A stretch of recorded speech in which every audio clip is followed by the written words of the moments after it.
દરશડી તાલુકા પંચાયત બેઠકમાં સ્થાનિક સ્વરાજ્યની ચૂંટણી શાંતિપૂર્ણ અને સુસંગત રીતે યોજાય તે માટે ગઢસીસા પોલીસ સ્ટેશન દ્વારા વિશેષ આયોજન કરવામાં આવ્યું હતું। ડીવાયએસપી બી.વી. ભગોરાની ઉપસ્થિતિમાં ગઢસીસા પોલીસ સ્ટેશનની ટીમે વિશાળ ફ્લેગ માર્ચ યોજી હતી। આ ફ્લેગ માર્ચનો મુખ્ય હેતુ શાંતિપૂર્ણ માહોલ જાળવવાનો હતો। ચૂંટણી સમયગાળા દરમિયાન કોઈ અનિચ્છનીય ઘટના ન બને અને તેની ખાતરી કરવાનો હતો। પીએસઆઈ જી.એમ. સોલંકીએ જણાવ્યું હતું કે ગઢસીસા પોલીસ સમગ્ર વિસ્તારમાં સતત પેટ્રોલિંગ કરીને કાયદો અને વ્યવસ્થાની સુરક્ષા સુનિશ્ચિત કરી રહી છે। આ ફ્લેગ માર્ચમાં PI H M. Ahir, PSI P M. Parmar, ASI H S. Vaghela તેમજ પોલીસ સ્ટેશનના તમામ સ્ટાફના અધિકારીઓ અને જવાનો હાજર રહ્યા હતા। ગઢસીસા પોલીસ સ્ટેશનના ગામના પોલીસ ટીમ દ્વારા સઘન પેટ્રોલિંગ કરવામાં આવ્યું હતું। પોલીસ દ્વારા જાહેર જનતાને શાંતિ અને નિયમોનું પાલન કરવા અનુરોધ કર્યો હતો।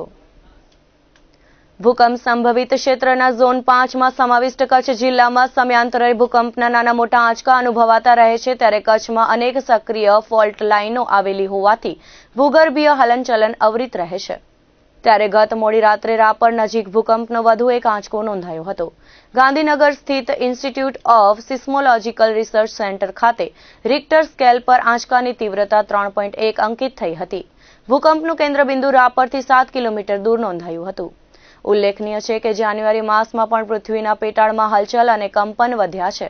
ઇન્સ્ટિટ્યૂટ દ્વારા માત્ર 2.5 થી વધુ તીવ્રતાના ભૂકંપની જ વિગતો ઓનલાઈન જારી કરાતી હોય છે, જે મુજબ ગત ડિસેમ્બર માસમાં 23, 24 અને 29ના કચ્છમાં ભચાઉ, દુધઈ અને લખપતથી 76 કિલોમીટરના અંતરે બોર્ડર પાસે 3 આંચકા નોંધાયા હતા, જ્યારે જાન્યુઆરી માસમાં પણ ભચાઉ, રાપર, દુધઈમાં 5 આંચકા અનુભવાયા હતા। રિક્ટર સ્કેલ પર 2.5 થી ઓછી તીવ્રતાના આંચકા તો અસંખ્ય આવ્યાની શક્યતા છે। કચ્છ સહિત રાજ્યના આરટીઓ વિભાગમાં 2000 જેટલા ટેકનિકલ સહિતના કર્મચારીઓ અને અધિકારીઓ તેઓના પડતર પ્રશ્નો અંગે સરકાર સામે લડતે ચડ્યા છે અને 2 દિવસથી કાળી પટ્ટી ધારણ કરી વિરોધ પ્રદર્શન કર્યા બાદ આજે નો લોગિન ડે અભિયાન સાથે લડતને ઉગ્ર બનાવવામાં આવી છે। કર્મચારીઓ અધિકારીઓની હડતાલના કારણે આજે સપ્તાહના પ્રથમ દિવસે જ ભુજની આરટીઓ કચેરી પર કામગીરી ઠપ્પ થઈ જતા અરજદારો અટવાયા હતા। આ અંગેની વિગતો મુજબ આજે કચ્છ સહિત રાજ્યભરમાં આરટીઓ કર્મચારીઓ ચેક પોઈન્ટ ખાતે પોતાનું કોઈ પણ પ્રકારની કામગીરીનું લોગિન નહીં કરી નો લોગિન ડે અભિયાન ચલાવ્યું હતું, જ્યારે મંગળવારે તમામ ટેકનિકલ કર્મચારીઓ એક દિવસની માસ સીએલ ઉપર ઉતરી જશે અને ધરણા પ્રદર્શન કરશે। આમ છતાં સરકાર પડતર પ્રશ્નો નહીં ઉકેલે તો 15 ફેબ્રુઆરીથી તમામ કર્મચારીઓ બેમુદ્દતની હડતાલ ઉપર ઉતરી જવાની ચીમકી લડત ચલાવી રહેલ અધિકારી કર્મચારીઓએ ઉચ્ચારી હતી। વારંવાર લેખિત અને મૌખિક રજૂઆતો કરવા છતાંય આ સમસ્યાનું નિરાકરણ આવ્યું નથી। અગાઉના આંદોલન સમયે થયેલ સમાધાન પરત્વે પણ કોઈ સમિતિની રચના કરી આવા તમામ કેસોની સ્ક્રુટિની કરી નિકાલ કરવામાં આવ્યો નથી। આથી આવા તમામ કેસોની સ્ક્રુટિની કરી તાત્કાલિક નિકાલ લાવવાની કાર્યવાહી જરૂરી છે, પરંતુ લાંબા સમયથી પડતર પ્રશ્નોને ઉકેલ ન આવતા આખરે લડતને ઉગ્ર બનાવવાની ફરજ પડી હોવાનું વધુમાં જણાવ્યું હતું। Gujarat motor vehicle department technical officers એસોસિએશનના હોદ્દેદારોના જણાવ્યા મુજબ તાજેતરમાં ગુજરાત મોટર વાહન વિભાગ ટેકનિકલ ઓફિસર્સ એસોસિએશનની વારંવાર રજૂઆતોનો યોગ્ય ઉકેલ ન આવતા ગાંધી ચિંધ્યા માર્ગો આંદોલન કરવાની ફરજ પડી હતી, જેમાં તાત્કાલિક અધિક મુખ્ય સચિવ સાથે થયેલ બેઠક અને સરકાર દ્વારા રચવામાં આવેલ સમિતિમાં બતાવેલ હકારાત્મક અભિગમ અને સમાધાન મુજબ એસોસિએશન દ્વારા તમામ કાર્યક્રમો સ્થગિત કરવામાં આવેલા હતા, પરંતુ ત્યારબાદ એસોસિએશન દ્વારા રજૂ કરાયેલા 19 મુદ્દાઓની પ્રોબેશનલ લગત એક જ મુદ્દા પરત્વે કાર્યવાહી કરવામાં આવી હતી। અન્ય તમામ રજૂઆતો પરત્વે આજ દિન સુધી યોગ્ય નિરાકરણ કરવામાં આવ્યો નથી। આથી આ તમામ પડકાર પ્રશ્નો અને રજૂઆતો બાબતે યોગ્ય કાર્યવાહી માટે લડત આરંભાઈ છે। વર્ષ 2018માં નિમણૂક પામેલા અધિકારીઓને એપ્રિલ 2024માં 5 વર્ષ પૂર્ણ થઈ ગયા હતા। 12માંથી ફક્ત 4 અધિકારીઓના જ પ્રોબેશન પૂર્ણ કરવા આદેશ કરાયો છે અને અન્ય 8 અધિકારીના પ્રોબેશન પૂર્ણ કરાયા નથી। તેમજ સપ્ટેમ્બર 2022માં નિયુક્ત થયેલા તમામ આરટીઓ ઇન્સ્પેક્ટરોને પણ નિયુક્તિના 2 વર્ષ થઈ ગયા છતાં હજુ સુધી લાંબા ગાળાની નિમણૂક અપાઈ નથી। આ બાબતે ભુજ આરટીઓ કચેરી ખાતે આજે ભારે હંગામો જોવા મળ્યો હતો। આજે કચેરી પર તમામ પ્રકારના કામો બાધિત થતા અરજદારોના આક્રોશ જોવા મળ્યા હતા। આરટીઓ સંબંધિત કામગીરી સાથે સંકળાયેલા સૂત્રોના જણાવ્યા અનુસાર આરટીઓ અધિકારી કર્મચારીઓએ આજે કામકાજથી સળગા રહ્યા છે, પરંતુ અરજદારોની હાલાકીને સમજવાની સંવેદના દાખવી નથી। આજે સપ્તાહના ખુલતા દિવસે ભુજ આરટીઓ કચેરી પર ભારે અરાજકતા જોવા મળી હતી. આગામી 26 ફેબ્રુઆરી 2025ના મહાશિવરાત્રીના પર્વ નિમિત્તે ભુજ શહેરમાં ભવ્ય શોભાયાત્રાનું આયોજન કરવામાં આવ્યું છે. શોભાયાત્રાને સુસંગત બનાવવા માટે સમસ્ત સનાતન હિન્દુ સમાજની બેઠક યોજાઈ હતી, જેમાં વિવિધ સમાજોના આગેવાનો, સંસ્થાઓના પ્રતિનિધિઓ અને મંડળોના સભ્યો ઉપસ્થિત રહ્યા હતા. બેઠકમાં શોભાયાત્રાની રૂપરેખા, આયોજનની વ્યૂહરચના અને તમામ સંગઠનો વચ્ચે સંકલન અંગે વિસ્તૃત ચર્ચા કરવામાં આવી હતી. સાથે શિવશક્તિ માટે ફ્લોટ્સ અને સ્ટોલ્સ દ્વારા યાત્રાને વધુ ભવ્ય બનાવવા માટે અપીલ કરાઈ હતી. શોભાયાત્રાને વધુ ભવ્ય બનાવવા માટે તમામ સમાજના પ્રમુખોને તેમના મંડળો અને સંગઠનો દ્વારા ફ્લોટ્સ અથવા તો સ્ટોલ્સ દ્વારા શિવભક્તિ પ્રદર્શન કરવા માટે અપીલ કરવામાં આવી હતી. નવરાત્રી મંડળો, ગણેશ મંડળો અને અન્ય હિન્દુ સંગઠન સાથે સંકલન કરીને શ્રદ્ધાળુઓ માટે વિશેષ આયોજન કરવામાં આવશે. દેવાધિદેવ મહાદેવનો મહાપર્વ એટલે શિવરાત્રી આગામી તારીખ 26/2ના જે મહાપર્વ આવી રહ્યો છે, ત્યારે આજે મહાશિવરાત્રી મહાશોભાયાત્રા સમિતિ દ્વારા સમસ્ત સનાતન હિન્દુ સમાજની આજે અહીંયા મિટિંગ ભરવામાં આવી છે, જેના આગામી કાર્યક્રમો રૂપે આજે ચર્ચા વિચારણા કરવામાં આવી છે અને ઘણા બધા કાર્યક્રમો કરવામાં આવશે એવી આજે અહીંયાથી પણ ઘણા બધા નિર્ણયો લેવામાં આવ્યા છે. આપ જાણો છો એ મુજબ દરેક સમાજોને, દરેક સમસ્ત હિન્દુ સમાજના ભાઈ બહેનોને એક નમ્ર વિનંતી મહાશિવરાત્રી શોભા સમિતિઓથી કરીએ છીએ કે આપ સૌ બહોળી સંખ્યામાં હાજરી આપજો. સમાજના પ્રમુખોને નમ્ર વિનંતી છે કે કાર્યાલય પર આપની હાજરી આપો. સાથે આ શિવરાત્રી શોભાયાત્રામાં સમાજના ફ્લોટ્સની સંખ્યા વધે.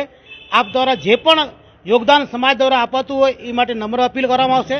આપ જાણો છો એ મુજબ શિવરાત્રિના અનુસંધાને ઘણા બધા કાર્યક્રમો અમે કરતા હોઈએ છીએ, જેમાં આ વખતે 16 તારીખના છકડા રિક્ષાની રેલી છે, 23 તારીખના બાઇક રેલી છે ભાઈઓ બહેનોની, એવી રીતના સંગીતમય મહાઆરતી, એવા ઘણા બધા કાર્યક્રમો કરવામાં આવશે. અને આપ જાણો છો એ મુજબ કે છેલ્લા આ 11મું વર્ષ છે, સતત સમસ્ત હિન્દુ સમાજનો સહયોગ મળે છે. આવી જ અપેક્ષા અમે રાખીએ છીએ કે આ વખતે પણ સમાજ દ્વારા વધુમાં વધુ સહયોગ મળે. બ્રહ્મ સમાજના આરાધ્ય દેવ ભગવાન પરશુરામ મંદિરના તેમની પ્રતિષ્ઠાનો કાર્યક્રમ માધાપર નારાયણવાડીની બાજુમાં રાખવામાં આવ્યો હતો. સવારે પ્રભાત ફેરી યોજાઈ હતી અને દીપ પ્રાગટ્ય સાથે શુભ મુહૂર્ત વૈદિક શાસ્ત્રોક્ત વિધિ વિધાન સાથે શરૂ કરવામાં આવ્યા હતા.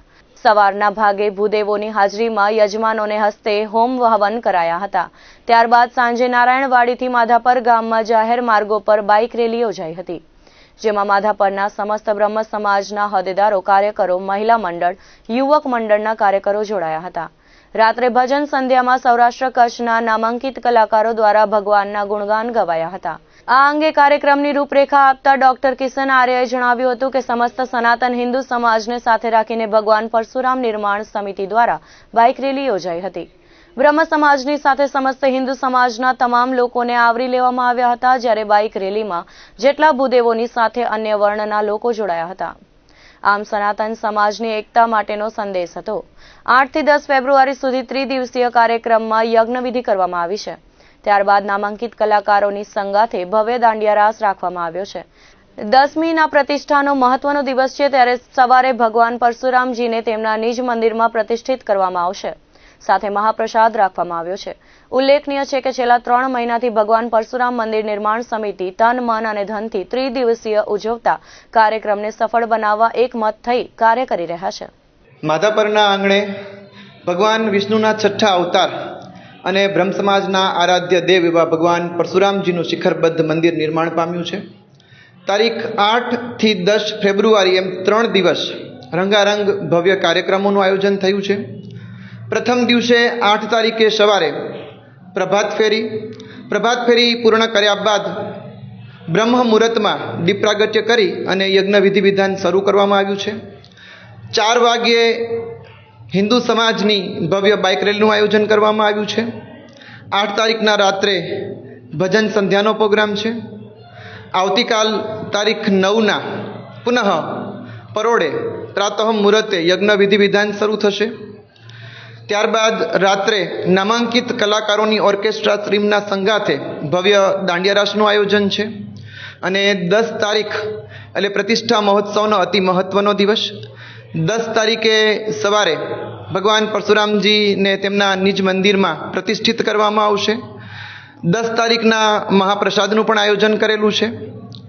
છેલ્લા 3 મહિનાથી ભગવાન પરશુરામ મંદિર નિર્માણ સમિતિ તન મન ધનથી ત્રિદિવસીય દિવ્ય કાર્યક્રમને સફળ બનાવવા પ્રયત્ન કરી રહી છે. અમારી સાથે ભગવાન પરશુરામ મંદિર નિર્માણ સમિતિના પ્રમુખ આદરણીય પ્રકાશભાઈ વ્યાસ, પરશુરામ મંદિર નિર્માણ સમિતિના કન્વીનર આદરણીય વિનોદભાઈ વ્યાસ, મંદિર નિર્માણ સમિતિના કન્વીનર સહ એન્જિનિયર આદરણીય ભાવેશભાઈ વ્યાસ, આ સમગ્ર લોકો સતત ત્રિદિવસીય મહોત્સવ સફળ બને એ દિશામાં પ્રયત્ન કરી રહ્યા છે. બ્રહ્મ સમાજ સિવાય પણ 18 વર્ણનો સાથ સહકાર અને ઉત્સાહ આ કાર્યક્રમની અંદર અમને સ્પષ્ટપણે ઝળકી રહ્યો છે. સમસ્ત સનાતન હિન્દુ સમાજને સાથે રાખીને ભગવાન પરશુરામ મંદિર નિર્માણ સમિતિ દ્વારા એક ભવ્ય બાઇક રેલીનું આયોજન કરવામાં આવ્યું છે. આ બાઇક રેલીની વિશેષતા એ છે કે બ્રહ્મ સમાજની સાથે સનાતન હિન્દુ સમાજના તમામ લોકોને આવરી લેવામાં આવ્યા છે અને આ બાઇક રેલીની અંદર જેટલા ભૂદેવો જોડાશે એના સમકક્ષ સંખ્યામાં અન્ય વર્ણના લોકો પણ જોડાશે. આમ સનાતનતાના એકતા સાથેનો સંદેશ આપવા માટે બ્રહ્મ સમાજ દ્વારા આ ભવ્ય બાઇક રેલીનું આયોજન કરવામાં આવ્યું છે.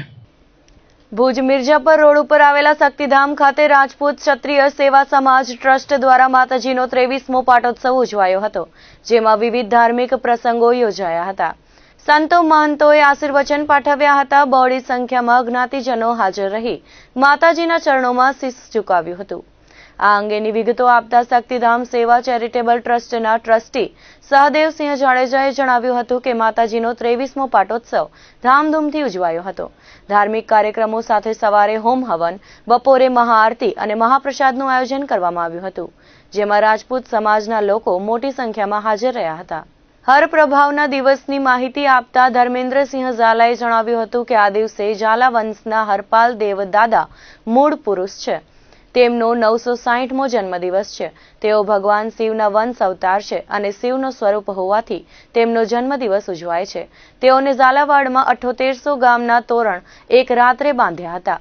માટે હર પ્રભાવ દિવસે ગુજરાતના ઝાલાવાડ, રાજસ્થાન, કચ્છમાં જ્યાં શક્તિ માતાજીના મંદિરો આવ્યા છે ત્યાં આ દિવસે ઉજવાય છે.